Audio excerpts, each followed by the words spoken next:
Hey car enthusiasts and DIYers, today I'm going to show you how I diagnose a failing blower motor on this car. Walk you through the removal step-by-step process and replace it with a brand new one.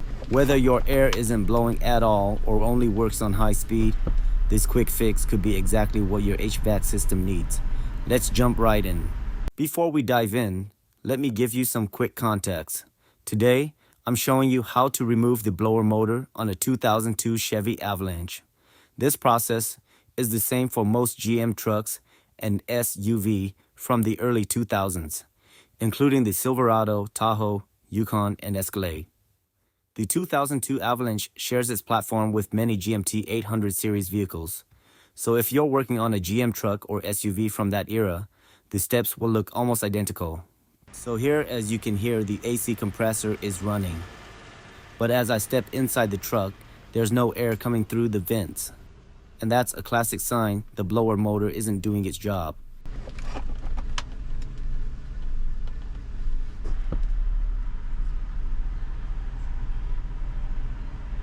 Here's a quick list of common signs and symptoms of a bad blower motor. No airflow from the vents, even when the fan is on. Air only blows on high speed could also indicate a bad resistor. Weak or inconsistent airflow at all fan settings. Unusual noises like grinding, squealing, or rattling from under the dash. Burning smell when the fan is running. Blower motor works intermittently, cuts in and out. And this is my issue with this blower motor. Fan doesn't respond when switching between speed settings. Or upon inspection, you can see visible damage or debris in the motor area. Now, before you work on anything electrical, the first thing you want to do is disconnect the negative battery cable.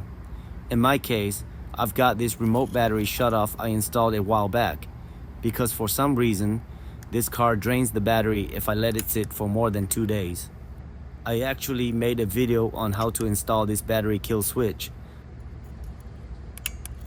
You can find the link in the descriptions or at the end of this video. Alright, let's keep going. Now, slide into the passenger side footwell and look underneath the glove box.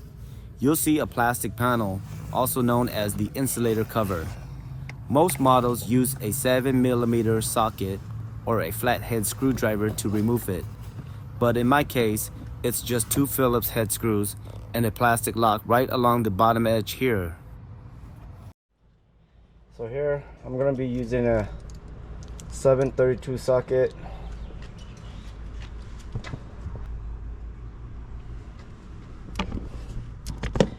So here it is, the blower motor and the resistor.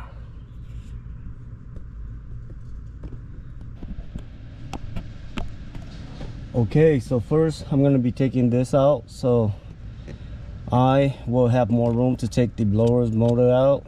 This resistor has 2 bolts. One is right here and the other one is over here. I'm going to be using a little tiny socket, a 732.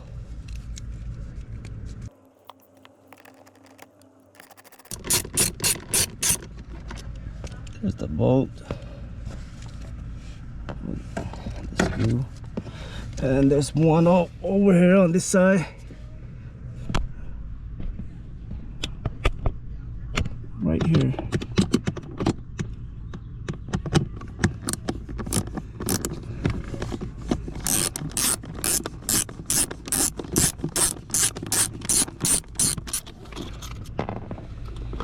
There you go.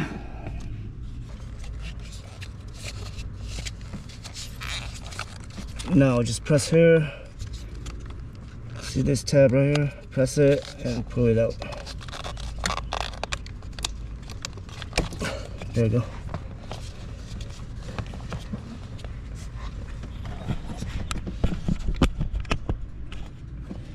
Take out this harness connector over here. There you go.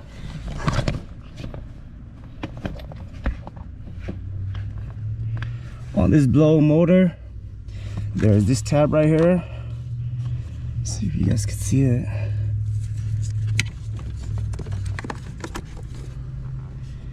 This tab right here. All you gotta do is pull it down and twist this just like that. See it? So it will just come out. You pull this tab down and twist to your left or counterclockwise, and we'll just take this out.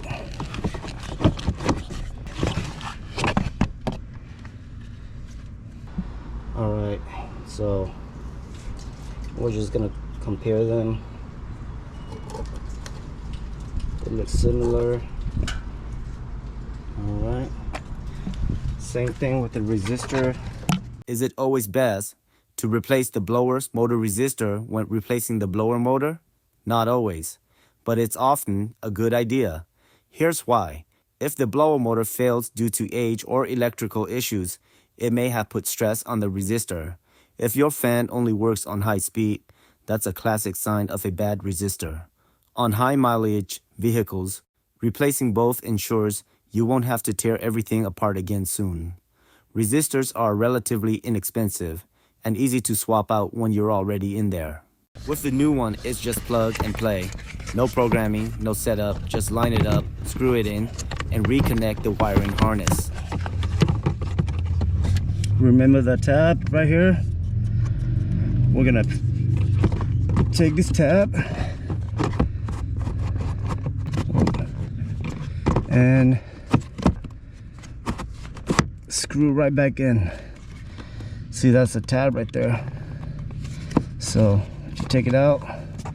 So you pull on this down, twist, counterclock, it'll come out. To put it back, just put the tab right here towards this end right here.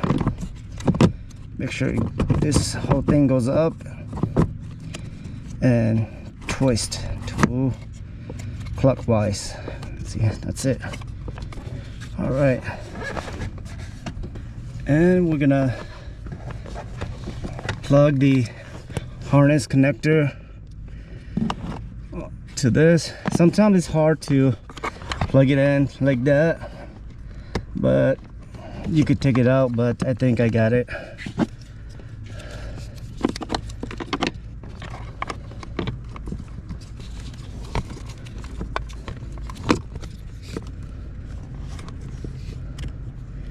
See it?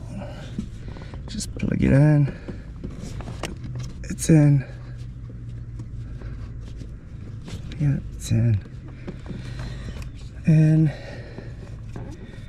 we're just gonna plug the power back to this resistor, just like so. And we're just gonna put it back up, just like so.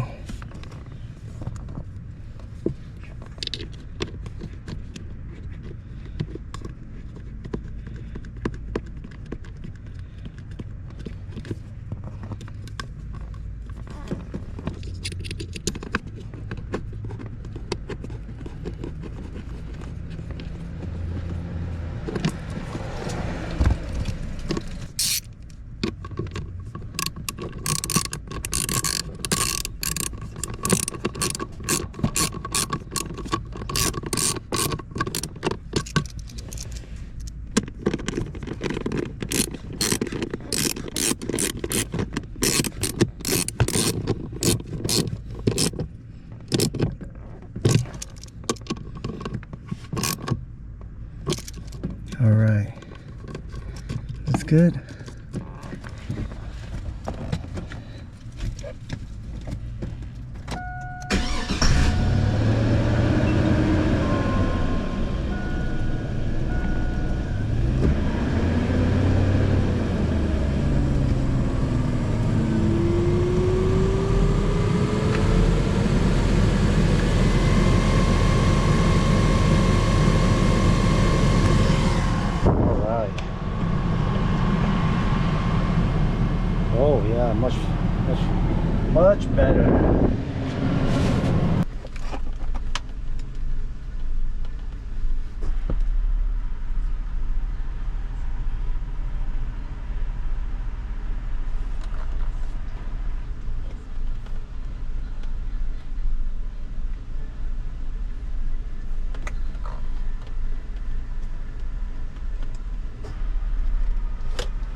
Now, while I'm at it, I'm going to go ahead and replace the cabin air filter too.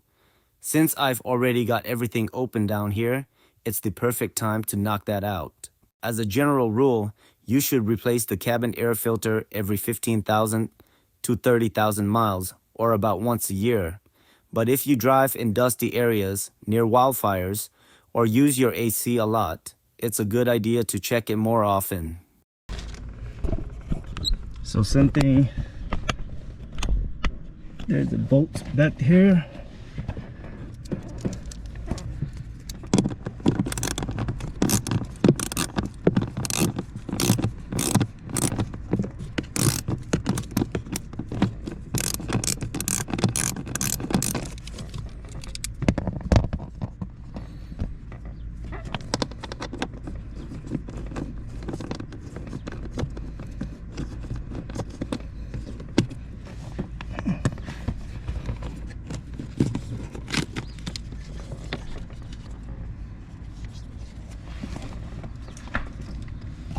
All right. Look at all those dirt. Now we're just taking it out.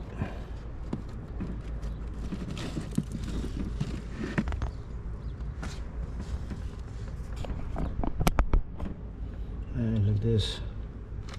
As you can see here, it's gross. All this trapped dirt, dust, leaves, and debris just builds up over time. Not only is it nasty, but it also restricts airflow to your vents and makes your HVAC system work harder than it should. There's two of them. There's one back here.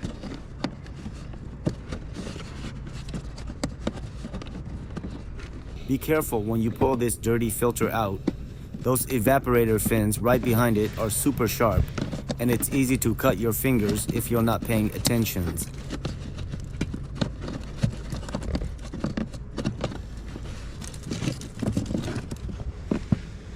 And as you can see, there's so much dirt in here. Look at that. Leaves and dirt. Make sure you clean the inside here too. Let's see. There's a lot of leaves over there. So I'm gonna scrape them out or use a vacuum to clean them out. So after I vacuum out all the dirt and debris to clean the housing, I'm just replacing it with a new cabin filter. Now, they actually make these filters in a variety of options, like ones with activated charcoal for odor control, allergen-reducing filters for people with sensitivities, and even high-efficiency filters for better air quality inside the cabin. Check the link in the description for my recommended products.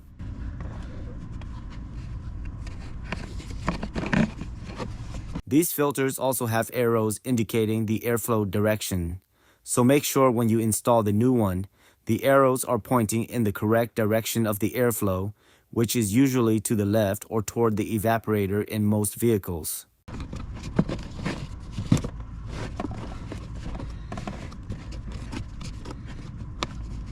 There we go. I'm just gonna screw back this.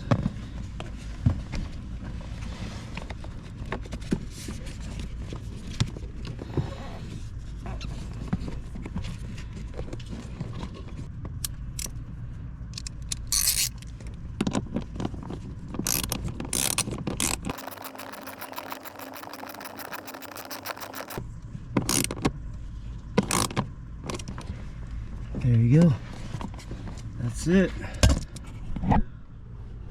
Look at all these leaves, all this dirt.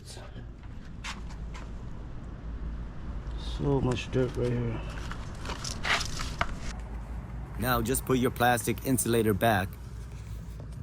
Just 2 screws.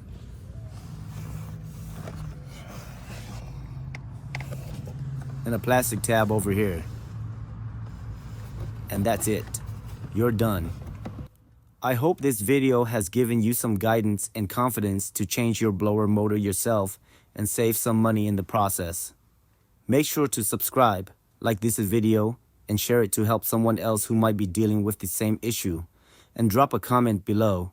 What was the symptom your car had that led you here? Click on this video right here to see how I stopped my battery from dying due to a parasitic draw. It's a quick fix that might save you a lot of headaches. Until then, drive safe, take care of your ride, and enjoy the road ahead.